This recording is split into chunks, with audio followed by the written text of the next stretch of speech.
Hi everyone, welcome to episode 7 of the Volume by Volume podcast. I'm Dai. And I'm Daughter. And today we will be sharing our thoughts with you on volumes 13 and 14 of Assassination Classroom. This series is by Yusei Matsui and published by Viz and rated older teen. We are currently reading this as part of our series reads for the Monochrome Manga Club. The Monochrome Manga Club is an in-real-life manga club that we host at a local Barnes & Noble where we read 2 first-in-a-series selections, and we're currently doing 2 series reads, this series being one of those series reads. As per usual, this discussion will contain spoilers, so if you haven't read these volumes yet, we suggest that you not listen to this recording until you have. Daughter and I are currently reading this series on the Shonen Jump app, so if you are interested in reading this series along with us and have a subscription to the Shonen Jump app, it is available for you there.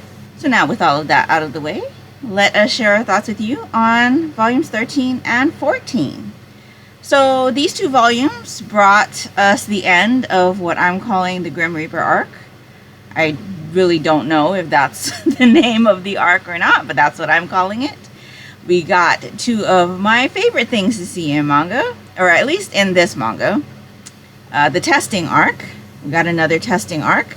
And then we had a school festival arc, which I really enjoy school festivals in any manga series, really. It's just really fun to see the kids, gearing up for it and preparing and seeing their thought process about what they're going to do for the festivals. And of course, with this series being the way it is, there are always challenges, right? So let's start off with the Grim Reaper arc because that's where we left off on the previous episode.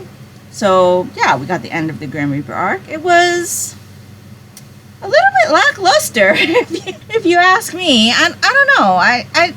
I guess because of how comedic it was at the end, it kind of took away all of the seriousness we had leading into this final battle, right? True, I guess. I took it more as a humane point of view, I guess, because this is also, a way to diffuse the seriousness considering the age of the main cast. It just felt normal to me. But it's also like Karasuma is saying, there's all of these Superman moves that you can do, but there's that one point. That one point where I did laugh out loud. It's nice to know that you can be hurt in the same way I could, or something along those lines. I'm like, really? It was pretty funny. And the drawing of how the Grim Reaper assassin reacted to that critical hit, let's just say, was very funny. Because we're not really at that climactic final battle phase of the series, we're still in the middle zone. We know that there's things to happen. I feel like this was the appropriate way to kind of get the kids out of the situation. And it wasn't even so much as the Grim Reaper, taking out the Grim Reaper, that was a priority, I think, for this. It was more recognizing Irina's place within the classroom, and then just using the Grim Reaper's antics as that dramatic flair, because she can't be normal. She needs to have some sort of big whoosh. Well, in this part, we did also get more information on Irina's background and how she became an assassin. But I guess in the moment, they also portrayed it as this was the plan all along for her to play like she was going to turn on the class. And I guess because in the previous volumes, I don't really read too deep into her character. I thought she was totally Two-Face? Well, not Two-Face, but deciding that she didn't like what she was doing now, that she realized in the moment that this path that she was on was not for her, and that she wanted to go back to her previous life. especially with all of the things that were coming in about her being basically ignored by Karasuma after all of her efforts, and just her not feeling appreciated. I thought that she was deciding to go back to her previous I don't care lifestyle, do the job and be done with it. But in these volumes, it made it seem like that was the plan all along, to trick the Grim Reaper assassin into thinking that she was on his side. At least that's kind of how I read it. I didn't have a specific reading for it, but I could see how she could see it as a test to see whether or not the solitary assassin lifestyle was the way she wanted to go, or if she wanted to remain with 3E. I kind of read it still as one of those fork roads types of situations, but it could be possible that she had intended all along, because it's kind of like her forte. The act of deception is kind of like in her repertoire as an assassin. Right.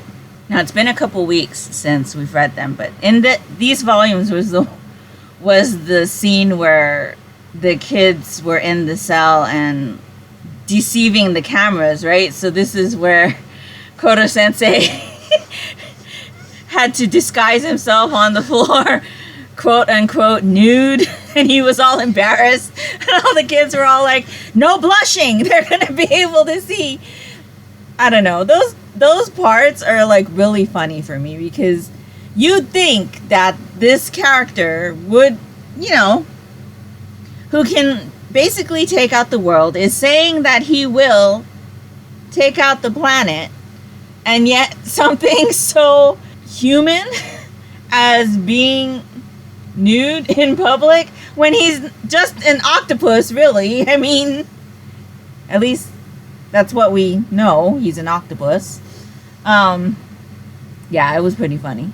It's kind of like another one of those points that's like, Koto Sensei isn't that off from a quote-unquote normal human. Right. He still has the same emotions, quirks. But, yeah. I think this was one of the points where, we see the kids, again, using their skills to figure out how to get out of the situation they're in at the expense of their teacher having to disrobe to help with the illusion. Grim Reaper arc finishes pretty quickly, I would say, in these volumes, and then we go straight into the next phase of testing, which kind of brings us to our class, what I feel, starting to get recognition from main campus students for their achievements. It's definitely something, because Asano, the student, had gone so far as to bow his head to 3E to ask for, the quote-unquote help to take his father down a peg. He is at that point where he is recognizing at least a part of the class as worthy, which is definitely different than from 10 volumes ago, when he was first introduced, when we had our first phase of testing. He looked down on them and had that they're bugs mentality. So it's nice to see that sort of development, even if it feels minute. The other students, though, ooh. It's only going to go up from here, though. I mean, now, we're starting to see the kids, and their achievements are growing in the academic setting. They got into the top 50, right, of the testing ranks. Yep. Which is what Kuro Sensei had set a goal for them to do. It's also a requirement because they were to get put out into of 3E. 3E. Because if they didn't make it, then I think they were expelled. Yeah, I think something like that was said. Which, that's a tall order. I mean, for any class, to go from the bottom to reach the top 50 or get expelled, like, that's rough. But then you look at Asano, the principal, and you understand that that's his way. Like, he is just that evil, for lack of a better term, thinking that, you know, he'd be able to get rid of them.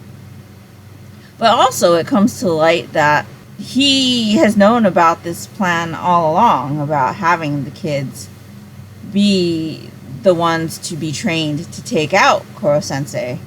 We didn't really know that he was aware until, like, these volumes, because they're paying to use that quote-unquote classroom on the hill, right?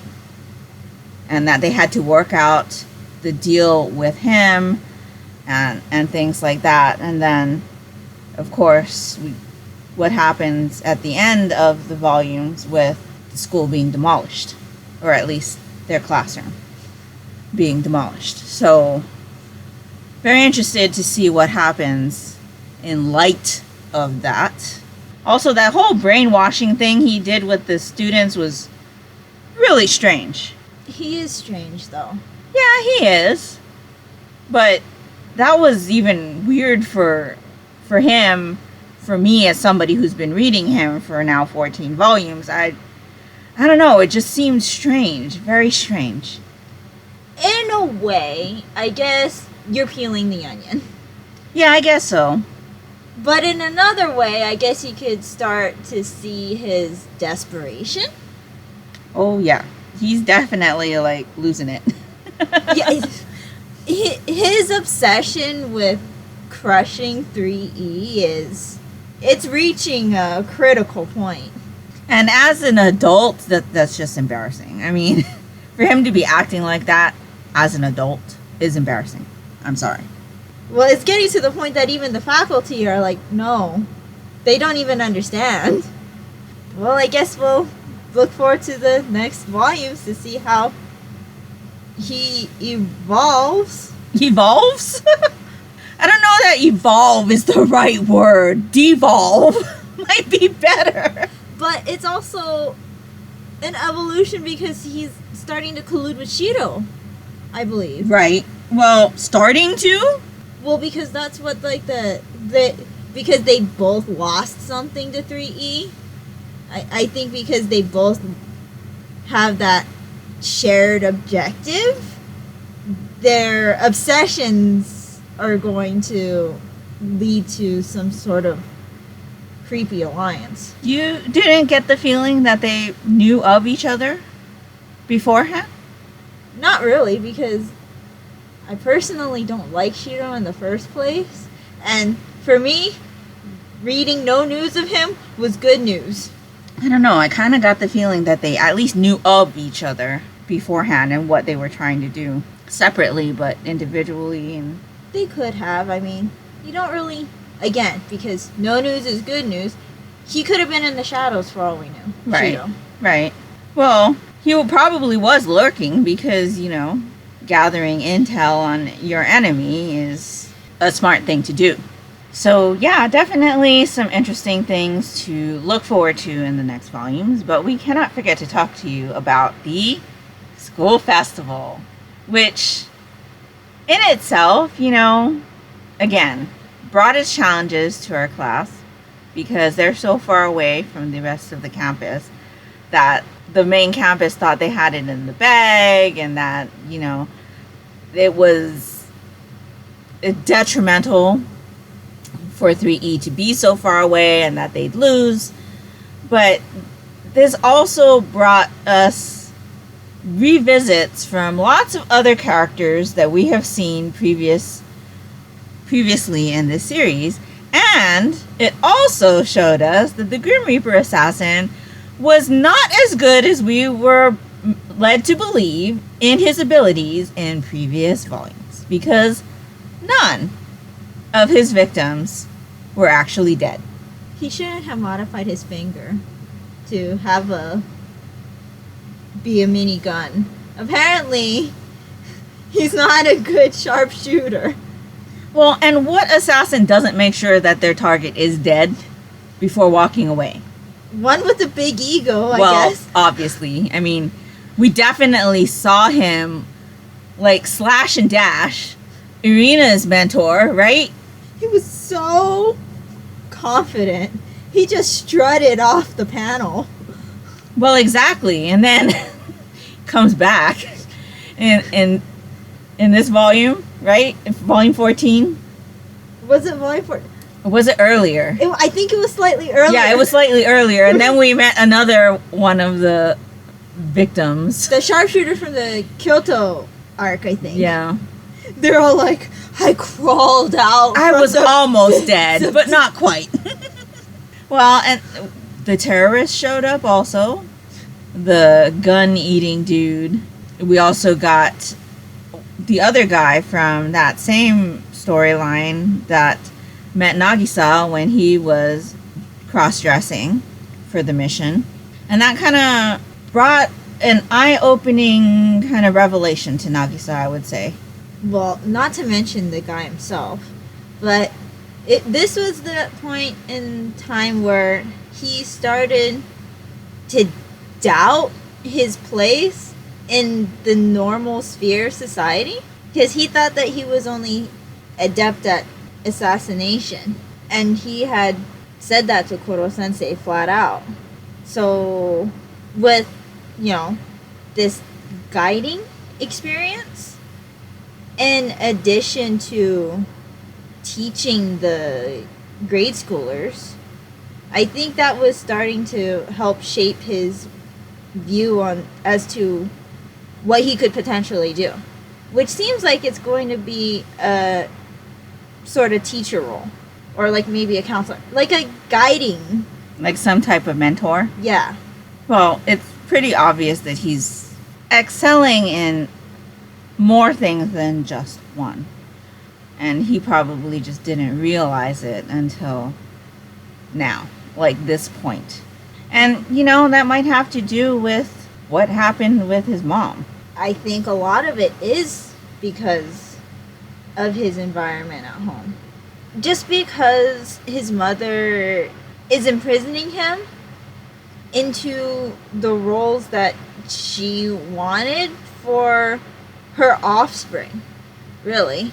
Like, this entire introduction to her character was basically, you should have been a daughter, and because you're not a daughter, I'm going to make you a daughter. And we clearly can see that that isn't what Nagisa wants. Right. But I think things changed at the tail end of the cultural festival arc. But I think things are going to look up, because it seems like she's starting to let go. And starting to allow Nagisa the room that he needs to grow into the person he wants to become. I think for me, with this cultural festival, the thing that really stuck out to me was after they had sold out all of their meals that they had planned, they were going to go out to forage for more ingredients, and Koro Sensei tells them, no, you can't do that, you've already taken too much, and if you do that, it'll collapse. The ecosystem, I think for me, that was the point where it has become clear now that there's only one way this series is going to end, and that he wouldn't be telling them something like that if he knew that he would be destroying the planet. Because what would the reason be to maintain an ecosystem that's not going to exist? I mean, truthfully, when I first started the series, I personally thought there was only one way the series was going to end. Because why would somebody want to read a series where the end was destruction? But you never know, right? You never know. And I think for me, it was that conversation that kind of makes me believe that this series will end with Koro Sensei dying. Daughter really can't say anything because she has already read the end, but I think for me, even though that's kind of how I thought this series was going to go from the very beginning, it was much more solidified for me in that conversation. Now the question remains, who's going to do it? Is it going to be Nagisa, who we've seen excel at the field of assassination? Is it going to be somebody else? Is it going to be one of the adults? Like, who is it going to be? So I do think that the class still has lots more to learn. Like, we were thrown that twist about their classroom getting demolished, right? So we're going to see still growth for these students in the next volumes. And possibly the turning of the minds from more of the kids from the main campus and what these kids from Class 3E can not only accomplish, but have as valuable assets and things that they probably thought these kids didn't have in the first place. Because the connotation has always been that this class is worthless, that they're no good, and they need to be destroyed. Well, and then we're also going to see what happens with the principal and how his son is going to work against him. So all things to look forward to in the next volumes. We have 10 volumes left? Less? No? I think we have less. Less than 10 volumes left? So, still a good portion of story to be told. I really appreciated Karma's little character change in the middle of final exams. That was a nice scene. That he fully recognized that his classmates have individual talents, and then you bring them all together and it's kind of like one full picture. It's like he's grown. I've always liked Karma as a character, though, from when he gets introduced. I don't know why, but I've always really enjoyed any scene that he's been in. He's just a funny guy. He is. He's got that crazy streak, too. I mean, I'm not going to lie, because I thought for a moment at the beginning that he might have been related to the principal. At the very beginning, before we even knew the principal's son, I thought Karma was related to the principal because they act similarly when we first got introduced to Karma. You can't really say that he looks too differently from Asano the son either. No. I mean, maybe I'm alone in that. I don't know, but yeah, for a moment there at the very beginning, I thought Karma and the principal were related. Was it to visualize their nasty streaks? I don't know. I don't know. Maybe it was the way they were drawn. Or is this is what a diplomat looks like face? I don't know. But I think for me, when I had, started meeting the kids, I had a feeling that they would probably change. Their personalities would change. How they approach things would change. Just with being taught by Koro Sensei. And that is definitely what has happened. I mean, Karma has definitely reined in a lot from when we met him at the very beginning. But he's also excelling. He's excelling like all of the rest of the kids in Class 3E and growing as a person. Well, like the rest of 3E, they've all been given something to look forward to. Right. But like when they thought that they lost it all, Koro Sensei gave them the tools and said, you have something in your future. So now they're starting to take things seriously about what they want to do in high school, what they want to do in their adult life. And I think it's a fresh experience for these kids who thought, like the world gave up on them. See, but now that, I've kind of settled on how I think this story is going to end, I'm starting to wonder how that is going to affect the students in this class. After learning so much from Crow Sensei, how having to destroy him is going to affect them. Don't think about that yet. We've still got volumes. I know we still have volumes, but it's just something that's like kind of turning in my head now. So anyway, didn't really want to end this episode on a low note, but here we are. I am still really enjoying the series. It still has its comedic moments, which helps to break up some of the serious stuff that happens. I especially enjoyed the school festival.